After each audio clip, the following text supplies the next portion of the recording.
Welcome to Are You Quizzing Me? I am Vineet Nair with my co-host Aditya Kashyap. This is a quizzing trivia podcast show. Join us as we dive deep into history, science, pop culture, and so much more. Let's get quizzing. Welcome back to Are You Quizzing Me? Today is a very special episode 61. Now, what makes this so special apart from the fact that 61 is a prime number? Today, we are going to be doing a food special episode. So, all the questions and answers will be in some way, shape, or form related to food.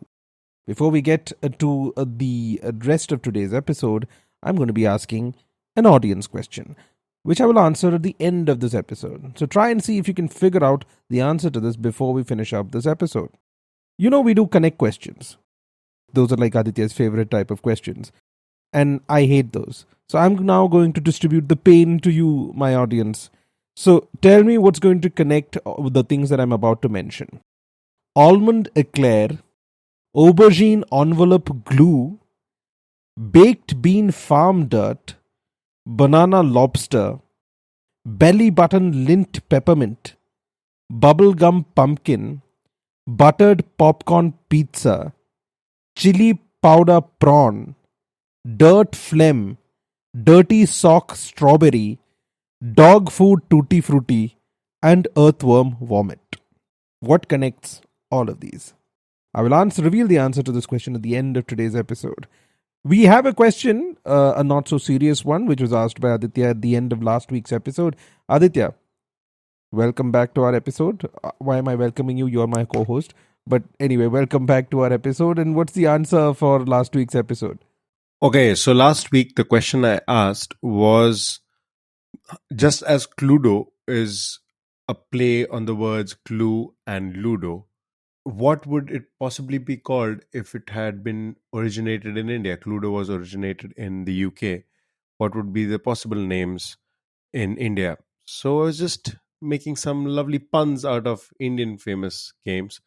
And the first one would obviously be Care Room, because there are different rooms that the murder can happen in. Then there is Sabuts and Ladders, like Shoots and Ladders, but Sabut. Then, of course, you could go with Killing Danda instead of Gilli Danda, because Danda can be a killing weapon in Ludo. And the last one, very easy, Chor Police. But of course, this is Khuni Police. And Chor Police is a classic Indian game that kids play. And today you get four answers instead of one. Wow. Such a great day. You know, it's like those clearance sales or sales where you say buy one, get three free, right? And usually they're like stuff that's been on the shelves for like decades and nobody's ever bought them, and now they're like just literally giving them away. Yeah. Why do you think I signed up to do this podcast, Vineet? Do you think I care about trivia? I just needed a way to get this humor out of me once a week. That's basically the agenda. Spread the pain. Okay. So now we've got that out of the way. Let's get to our regularly scheduled programming of serious, very serious trivia questions. Aditya, why don't you start us off this week? As I shall. So, one of the most famous Michelin-starred restaurants in the US is the French Laundry. This is in Napa Valley in California. The chef and the owner of French Laundry is this gentleman called Thomas Keller. Thomas Keller has been credited with coming up with some very iconic dishes. I'm going to talk about one of his dishes today. Tell me, how was it represented in pop culture? Or how was it relevant to pop culture? So the name of this dish is based off of a Turkish dish called imam bayildi, which is a stuffed eggplant. The dish itself, which I haven't named yet, and I'll tell you the name as a hint if you need it, differs from the original recipe by not frying the vegetables, removing peppers, and adding mushrooms. As per the recipe, a pepperade is made of peeled, finely chopped and reduced peppers, yellow onions, tomatoes, garlic, and herbs. This is spread thinly in a baking tray. And then you have zucchini, yellow squash, Japanese eggplant, Roma tomatoes placed on top of it, which is slowly baked for several hours. Do you know how this particular dish is represented in pop culture. Is this a like a Thomas Keller version of a Ratatouille? Man, come on. You can't crack it that quickly. I was really hoping you'd take a little bit more time. Okay, yeah, that No, I is mean like fine. when you shouldn't have mentioned how it's prepared. Like if you just gave me the recipe name and I would have been stumped. I was stumped till then. But then you mentioned how it's prepared, and then I was like, okay, yeah, this is a Ratatouille.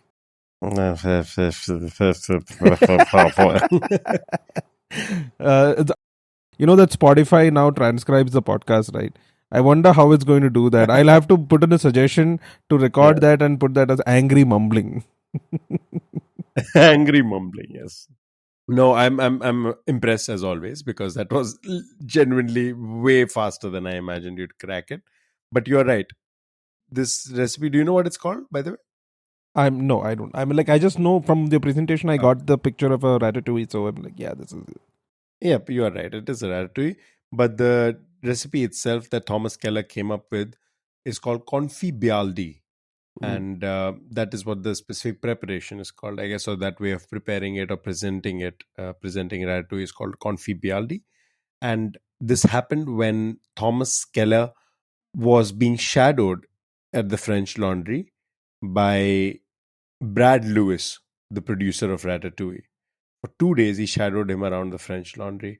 And Lewis asked Keller how he would cook ratatouille if the most famous food critic in the world were to visit his restaurant. That's when Keller Mm. decided that this particular preparation would be the way to go about it. And that's what we see in the movie. The Remy the rat prepares it for the famous food critic, Ratatouille. Well done, Vineeth. Thank you. So let's move all the way from, I think it's California that the French Laundry is, right? Let's move all the way from there to Korea. So before modern tea and coffee shops ruled Korea, people frequented places which were called X. Although the word X means tea or coffee house, they are different from like a Starbucks or a Dunkin' Donuts or places like that. X are places that people can enjoy hot beverages while chatting with a hostess. The coffee shops also provided a coffee delivery service by motorbike. A pretty girl would deliver the coffee to businesses or homes. Now, this is not a concept that people would recognize in India, obviously. Right, in many other countries in the world, apart from maybe Korea or Japan, this kind of service is not something that you would recognize. However, the name X is very well known in India, but for a completely different reason. Hmm. Can you? So I'm going to leave it at that for now. Let's see if you can crack it. But No, I have no clue altogether what this could be because you didn't mention the context it is famous for in India, right? yes, so I'm going to now tell you the context. I was going to give you that anyway, but then I thought let me just make it a little difficult for him. So the context that Indians know it isn't that of Bollywood. It's the name of a very huge blockbuster film. It just happens to share the name, or is it intentionally No, it named just after happens to that? share the name. It just happens to share. It's one of those things. Like we can go into this whole thing where there is a lot of similarity between Indian languages and the Korean language. This may just be something that happened as a, like we've talked about the Bambram word for dog being dog. Hmm. Similarly, we have the same thing, but it's a different meaning. It's just that the pronunciation is the same. Okay. So in Oh, that Korea, it is means coffee really. or tea house, but in India, it means something completely different. And it's the name of a blockbuster Indian movie. So, because it's Korea, I would imagine it would be something along the lines of cha. Let me just stop you right Oh. there. Don't even bother going down that rabbit hole. Also, nothing to do with that tea house kind of. Okay. You said a Bollywood blockbuster, right? Yeah, it was a huge blockbuster. I mean, you said because it's also not necessarily a common etymology or anything. It just happens to be a word. It's just a random coincidence. Okay. It's going to take a wild guess to begin with. Is it Sholay by any chance? No, it's not Sholay. It's something more recent than that. Okay, so now I'm going to give you a couple of more clues. Okay, this should clarify Okay. it up a little bit. So the movie we are talking about is from 2010. Okay, and Okay. it was a directorial debut So the director of Okay. this movie, which we also know by the name X, is the younger brother of a much more famous director. Is it Dabang? Yes, it is Dabang. Dabang is what they call a coffee shop or tea shop in Korea. Yes, yes, they call them Dabang. It sounds Korean. Now that I say it, it does sound Korean. Yeah, I can hear Yeah, yeah. it. Okay. So to clear things up a little bit, Dabangs are teas or coffee houses in Korea. In India, Dabang is a Hindi word which means fearless, and it was the name that was given to an action comedy film starring Salman Khan, which released in 2010, which was this huge blockbuster hit. It was produced by Salman Khan's brother Arbaz Khan. It had amazing songs. It was directed by Abhinav Kashyap, who is the younger brother of director Anurag Kashyap. And Anurag Kashyap had actually mentioned in an interview that it was a little embarrassing for him that he'd been in the industry for around 10 years by that point. The biggest film in their family was from his younger brother who did it on his first try. While Anurag Kashyap's first film is not even released till now. Love that. What a cool piece of trivia. And I don't know, maybe I'm just making up these connections in my head, but tea shop is very much connected to cops in an Indian context. The bribes that cops take are apparently chai pani also. So, Oh, you've just spoiled a question. You literally just spoiled a question for me. One of the questions I was about to ask today was that in French it is called a pot de vin, which is a glass of wine. In Syria it's called finjan awa, which is a cup of coffee. In Portuguese it's called gesoso, which is soft drink. In Hungarian it is leken yerenzi, which is bread down. And in South Korea it is called soju or Korean whiskey. oh, What is it called in Hindi? It's supposed to be chai pani, which is drink slang for bribes. oh wow! This is a common thing across the world. That's fun to know. Okay, Yeah. interesting. Food is a great equalizer, I believe. I guess yes. Okay, Your turn. that was a pretty cool question. For my next question, I'm actually going to give you four requirements for a food item that Paul Logan specified. Paul Logan, obviously not a famous name in and of itself, but once you know the context, it'll make sense. So, Logan had four requirements for this food item. First, that it should weigh 4 ounces, it should be high in food energy, it should be able to withstand high temperatures, and it should taste a little better than a boiled potato. That's a very low bar. Oh, I love that you said that. Wait, what? That's a very low bar. Is it something to do with a chocolate bar or a protein bar? Yes, it is. But do you want to try to take a guess as to specifically what kind? Okay, is it a chocolate bar or is it a protein bar or an energy bar? What is it? The former chocolate bar. Okay. Should taste better than a boiled potato. All chocolates taste better than a boiled potato. Unless you're talking about 100% black chocolate, in which case it's a little too bitter. Wow. Is it a Kit I Kat or I something? said a little better than a boiled potato. Specifically, it should not be much better than a boiled potato. Why is the boiled potato here? The chocolates and boiled potato. I'm just trying. It's not connected to boiled potato specifically. Okay. It doesn't have to necessarily be related to boiled potato. The idea is that it should not taste amazing. It should not taste amazing. A chocolate bar that does not taste. Is it kind of those MRE rations that soldiers eat? I'll give it to you. You are right. It was the first chocolate ration bar that was commissioned by the Army Quartermaster, Colonel Paul Logan. Oh. And he approached Oh, Hershey's okay. chocolate in 1937 and gave these four requirements: that it should weigh 4 ounces, it should be basically lightweight, it should be very high in food energy value, it should be able to withstand high temperatures, and taste just a little better than a boiled potato, which was basically to keep soldiers from eating their emergency rations in non emergency situations. Because this was part of emergency Oh, okay. rations. That makes So it sense. couldn't taste too good. No, that makes sense. Because I was thinking the guy the guy is just mental. I mean, like, I know you're in the army, but you don't have to be a dick about it. But there is there's a rational reason behind. It turns out it was actually not just terrible tasting, it was also called Hitler's secret weapon. The troops called it Hitler's secret weapon because of its effect on soldiers' intestinal tracts. It was that bad. Oh, And oh God. it could not be eaten at all by soldiers with poor dentition because it was terrible for your teeth. Oh, And even those with good teeth often had to shave slices off the bar with a knife before consuming it. So, yeah. wow. Okay, that was a good question. I'm going to give you something somewhat similar, at least in the same what do you call it, food category. According to one school of thought, the name is derived from the specialty liquor of this region, known as Schwarzwälder Kirsch, which is distilled from tart cherries. This is the ingredient that gives the dessert its distinctive cherry pit flavor and alcoholic content flavor.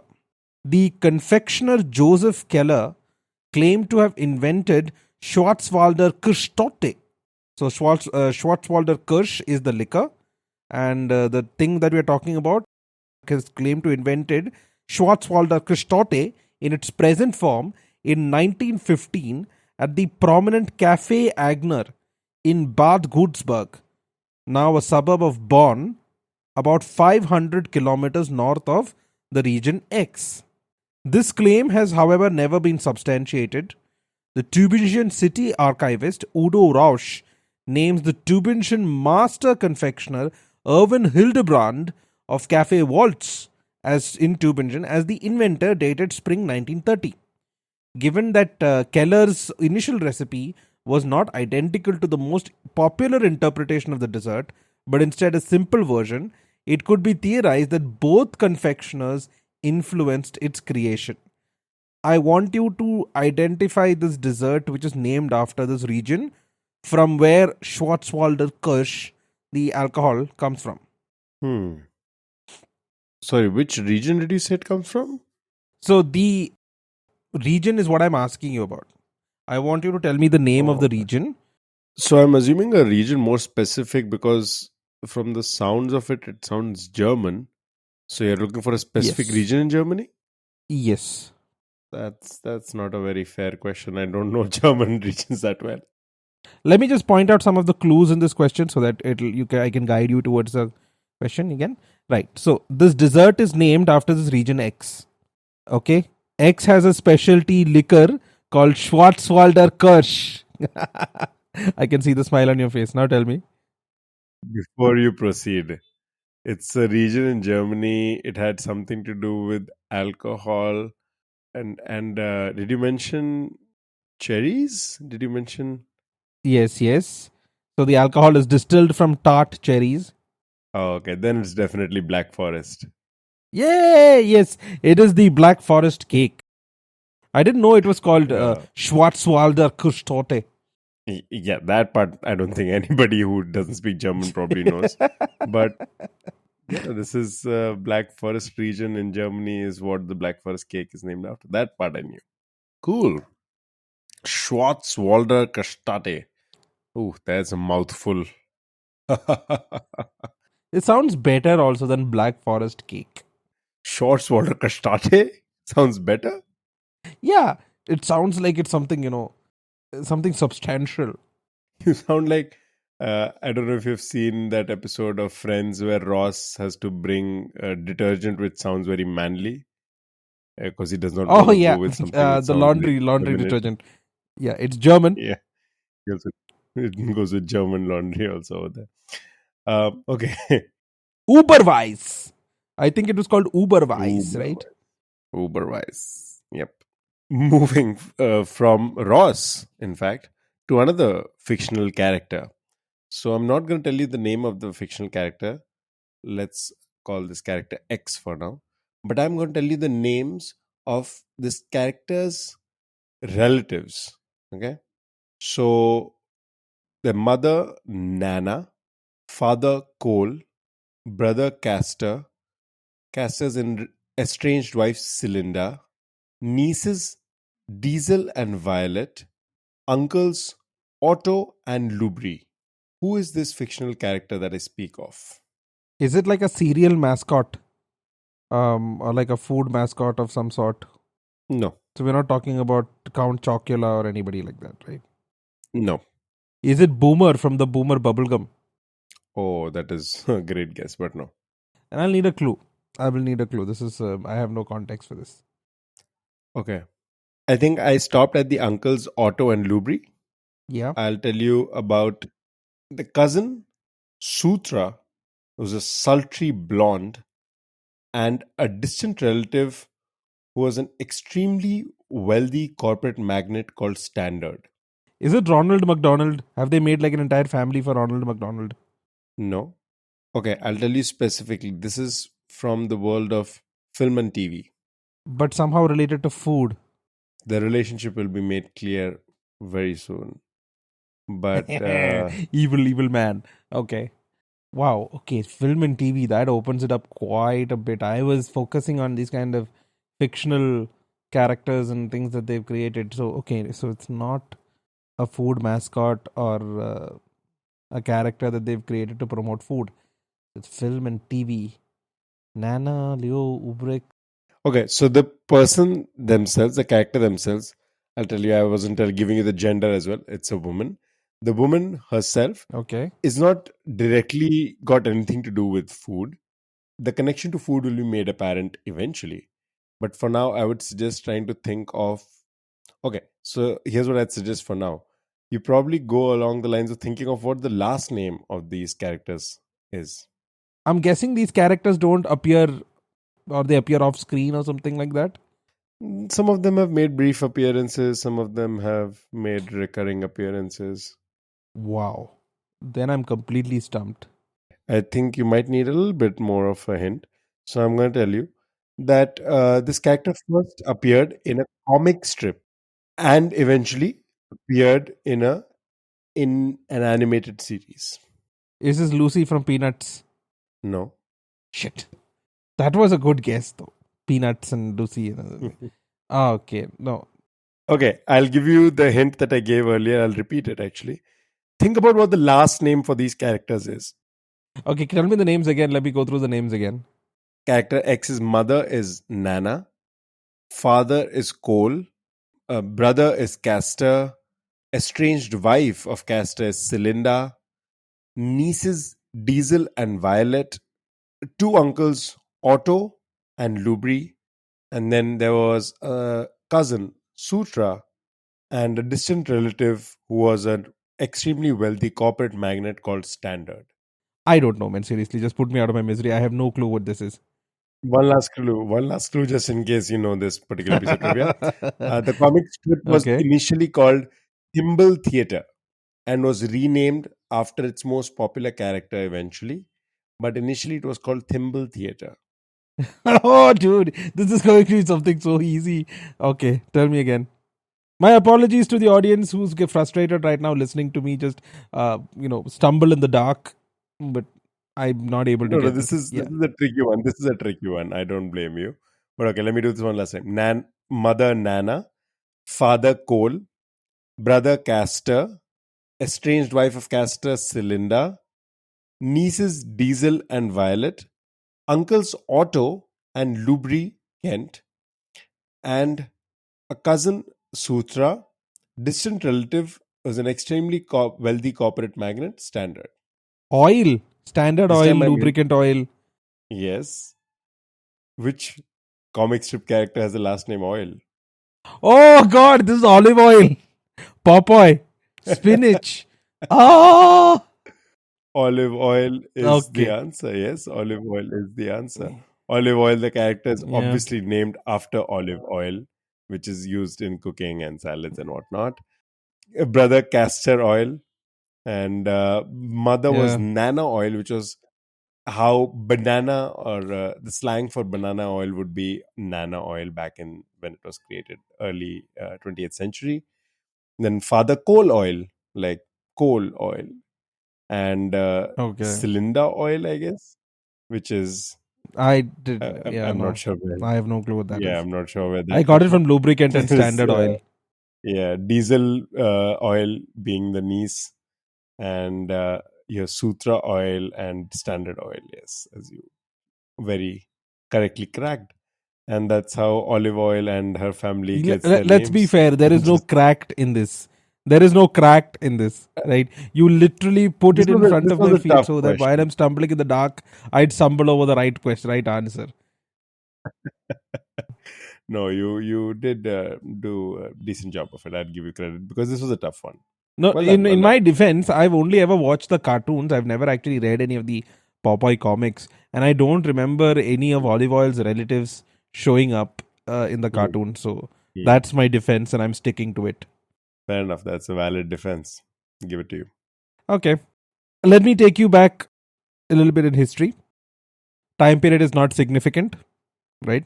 You just have to crack the funda, so to speak. Ernest Hamwi, that's Hamwi, participated in the St. Louis World Fair, where he was selling waffle-like pastries called eggs. Okay, his neighbor was selling ice cream and soon ran out of plates. So to help him, he made cones out of eggs that could contain the ice cream. This soon became a hit with customers, and now ice cream is incomplete without an ice cream or waffle cone. Now, what is surprising for people like us, or what we don't or may not know, is that X is actually an ancestor of a sweet that is very commonly known to Indians called Y. I want you to identify what Y is, and obviously bonus and bragging points if you know what X is. Could you repeat what X was? Sorry. So X is the waffle-like pastry from which ice cream cones were made. So Ernest Humvee was selling waffle-like pastries called X at the St. Louis Fair.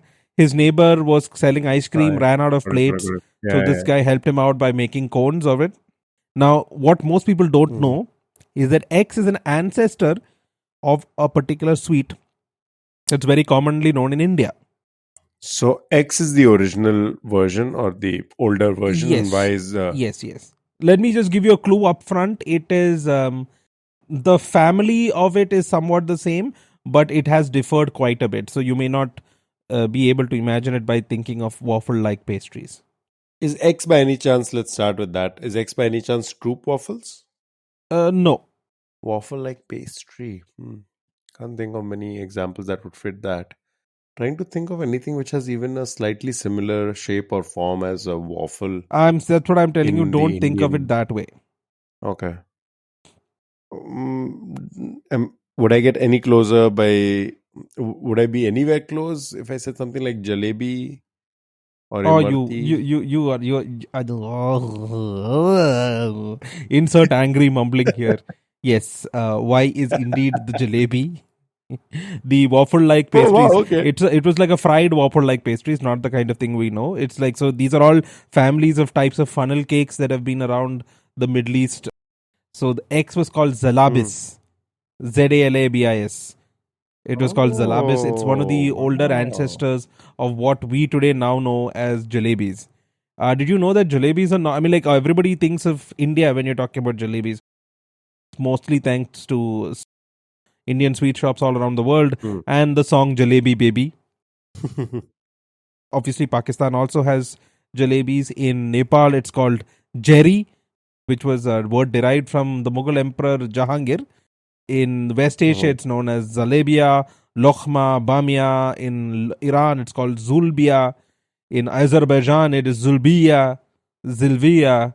And in Arab countries in the area of the Levant, they start to change shape and the recipes also kind of start to differ. But they are called zalabiya, zalabia. And in Africa, North Africa, it's zlebia. By the time you reach to Hmm. Ethiopia, it is mushabak. So there Hmm. are a lot of versions, all of them kind of fried funnel cake kind of things, which originally started as waffles sometimes in the mists of history. Okay. Okay. Very cool. Wow. That is actually a very cool piece of trivia. Hmm. Okay. Let's move from that lovely question to another one which has, I guess, global ramifications. are definitely known across the globe. This particular album by a famous pop group got its name in an interesting way. So I'm going to tell you how it got its name. Tell me what the name is. Okay. I'm going to quote one of the band members here when he says, I was on a plane with our roadie and we were eating. The roadie said, Can you pass dash? I thought he said dash. And that's how the name of the album came to be. So the first dash, let's say X, was what the roadie asked to be passed. And Okay. what the band member heard was Y. And that's how the album got its name. So tell me what X and Y are. Oh God. This is an album that's named after food. You could say that, yes. Oh, okay. Now okay. That's a little difficult.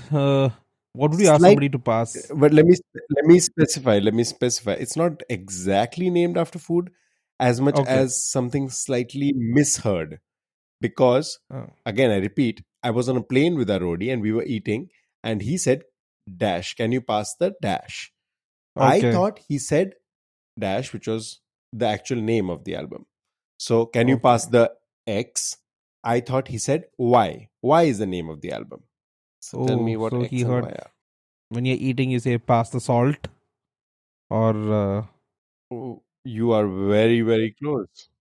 okay. What else would? So you say pass the salt, and this guy heard. Like, how can he mishear salt? It wasn't just salt. Pepper. Pass the salt and pepper. X is salt and pepper, yeah. Excess salt and pepper. Okay, so how he misheard salt and pepper as salt and pepper, salt and pepper, salt and pepper, salt and pepper. I'm trying to mishear salt and pepper from myself now. Maybe try it in different accents. So pepper. No. Yeah, yeah, yeah. Wait, what? I can hear it because I know the answer. I know the answer, so I can hear it when you Oh say it. God. But Yeah. salt and pepper, salt and pepper. Salton. Oh, Sergeant Pepper. Sergeant Pepper. This is the Beatles album. It is Sergeant Pepper, the Beatles album. Yes, that's how the Yeah. name came to be. Because Paul McCartney misheard salt and pepper as being Sergeant Pepper. Okay. I also wonder what the accent would have been for that to have been Liverpool, right? They would have been into something you could have picked up. Lilliputian. I think it's called a Lilliputian accent, which I'm not good at. So Yeah, but I'm the not even going to roadie try. could have been from anywhere, so I don't Oh, know. true. That's true. Yeah, But yeah. We're not talking. in any case, he heard it as Sergeant Pepper. And the more he thought about it, he thought it was a cool name for a character. And that's how Sergeant Pepper, the album, Sergeant Pepper's Lonely Hearts Club Band was formed. Yeah.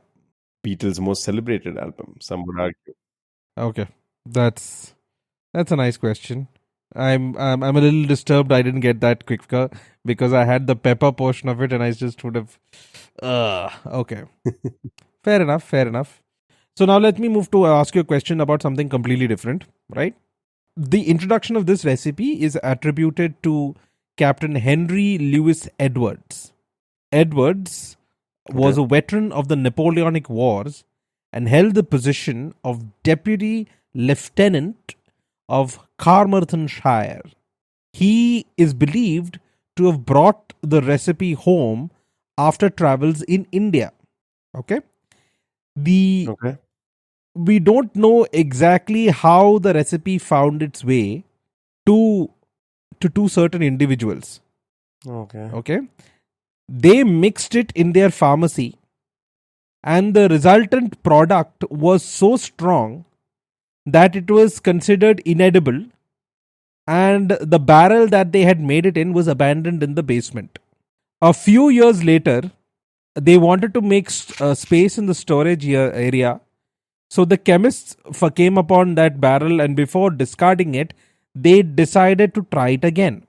Now they found that the Oh, sauce had fermented and mellowed and it was now palatable. What is this the origin story of? and you said two individuals, right? Yes, two individuals.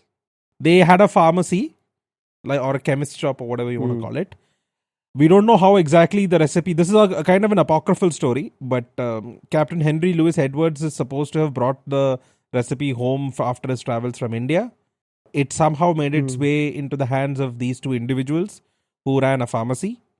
They mixed it Mhm. together, but it was so strong it was inedible, so that they sealed up the barrel, put it in the basement. Few years later, they came up the barrel again, and before throwing it out, they just tried it before they threw it out. And then they found that it had fermented, it had mellowed, and it was now palatable. And so then they released it to the general public, and now it is very famous. So, what is this the origin story of?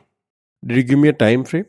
I did not give you a time frame, but I will now. It is 1800s. 1838 is when it was first released to the general public.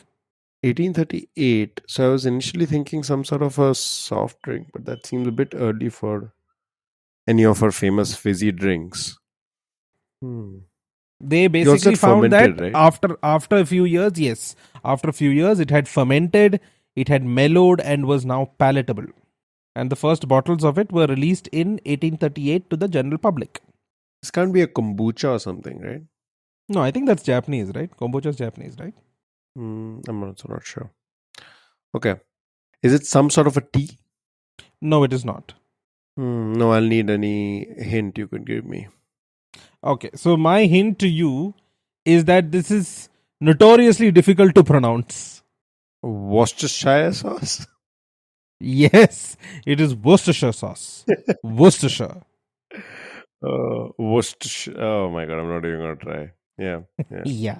So the two Okay, individuals, the cool. ones the reason I did not give the name was because they found the Hmm. most famous brand of Worcestershire sauce called Lee and Perrins. So it was John Wheely Hmm. Lee and William Henry Perrins. So you still get. I actually have a bottle of Lee and Perrins Worcestershire sauce in my fridge right now. Okay. Yeah, so it's Lee and Perrins, which is why I did not give you the name. Now, what I'm really surprised when I couldn't find was what recipe did he bring from India that had Hmm. anchovies and fish and everything? Was it some kind of pickled recipe that they were like, oh, we don't have those recipe ingredients, so we'll use our own or something? Yeah, these are so difficult to crack because people end up with such a different product from where it started. So you can't even tell where it potentially would have begun from. But yeah, Yeah. no clue whatsoever. Very interesting.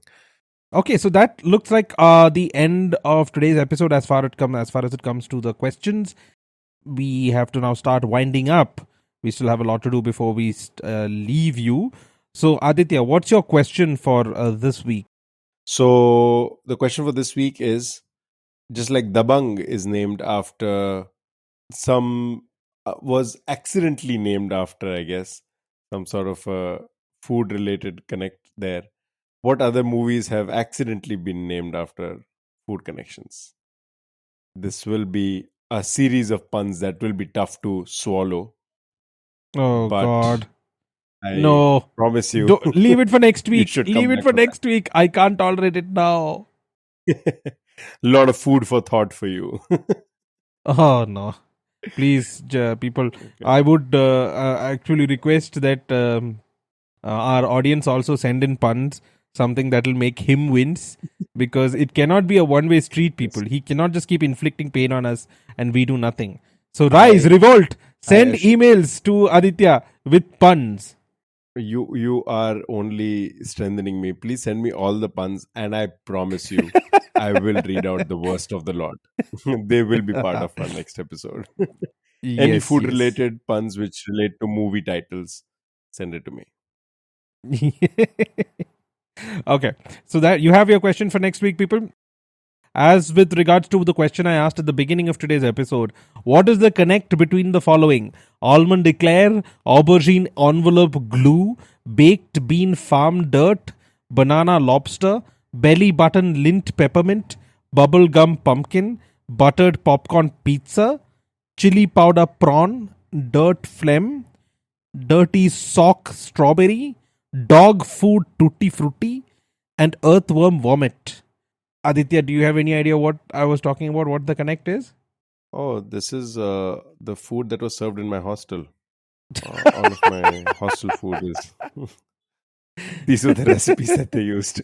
No, this has probably something to do with it sounds like that Harry Potter thing, the Bertie Bott's every Yes. flavored candy. I'm guessing it is some real life version of that. No, no. I mean, like these are the flavors of Bertie Bott's every flavor beans. Every flavor beans. Oh, okay. Bertie Bott's Okay. every flavor beans. Okay. So, Cool. Cool. before we again wind up, Aditya, what's your pop culture recommendation for this week? I'll keep my pop culture recommendations related to food, and these are some Okay. of the most famous food related, I guess, movies, or at least food featured prominently in these. I actually did a dinner party a couple of years ago where I invited friends over, and I created all of these dishes just as to celebrate movies and food. So this was actually a very fun episode Okay. for me. Thank you, Vineet. So there is the lunchbox.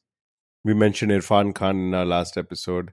Yes. Irfan Khan Nimrat Kaur. had a stupendous performance in the movie The Lunchbox, which featured koftas. And Irfan Khan's character falls in love with the koftas that are in the lunchbox that he finds or he encounters. So check out Lunchbox, great film. Chef, a phenomenal film and just a fun film to watch. I think it can be a comfort movie. It is literally comfort food for you, at least for me. So yeah, check that one out. I remember Inglorious Bastards as having a very iconic scene with a pie where they're waiting for Mhm. some cream to be served. It's one of the most tense scenes, one of the best scenes in film history, I would say. So check that one out. There is obviously The Big Lebowski, which features the Yeah. White Russian. I didn't do any drink questions, but Yes. there is a White Russian which is featured prominently through The Big Lebowski. That's worth checking out. Parasite. Parasite has a very interesting scene, and we have done a question related to Parasite and the noodles that are featured in it. So, Yeah. because they do a very nice juxtaposition of a very cheap brand of noodles along with a very expensive steak. And that's pretty much how the movie plays out as well, the juxtaposition of wealth and poverty. And the last one that I would say was Ratatouille, which we already covered in this episode as well. Ratatouille, great film and features food very prominently. A bonus recommendation, since Vineet mentioned, I don't know how you're going to find it, but if you can, Panch, the Anurag Kashyap film Yeah. that has not been released, Nothing to do with food. is oh, it does have something to do with food, Vineet. If you remember one of our earlier episodes, the word punch comes Oh, from yes. Panch, Punch comes and from punch. the Oh, fact that yes. there Yes. are I'd forgotten that. Yeah. 5 ingredients. Yes. So Panch, which Vineet somehow randomly came across today, comes from the Hindi word panch, gives its name to the drink punch because it used to have 5 ingredients classically. And that's how it came to be. So there's a bunch of recommendations. And the next time we do this, and hopefully we do this again very soon, I'm going to give some restaurant recommendations because I feel like we should do that as part of pop culture as well, at least in famous Yeah. cities. So maybe if you're in a Mumbai or a Delhi or Goa or wherever else that we have. And Vineet has some fantastic recommendations. I can attest to that. Yeah. So yeah, we'll do that. Okay. So, my pop culture recommendation for this week, unfortunately, does not involve food because there's something I'm very excited about, which I want to introduce all of you to. There is an author by the name of Benjamin Stevenson. Okay, I came across him because I found a couple of mentions about Benjamin Stevenson on a few Instagram posts from people who do book clubs. And they had mentioned that he has this amazing novel. It was all fine. I was like, and then I came to the book that has completely blown me away. It's called Everyone in My Family Has Killed Someone.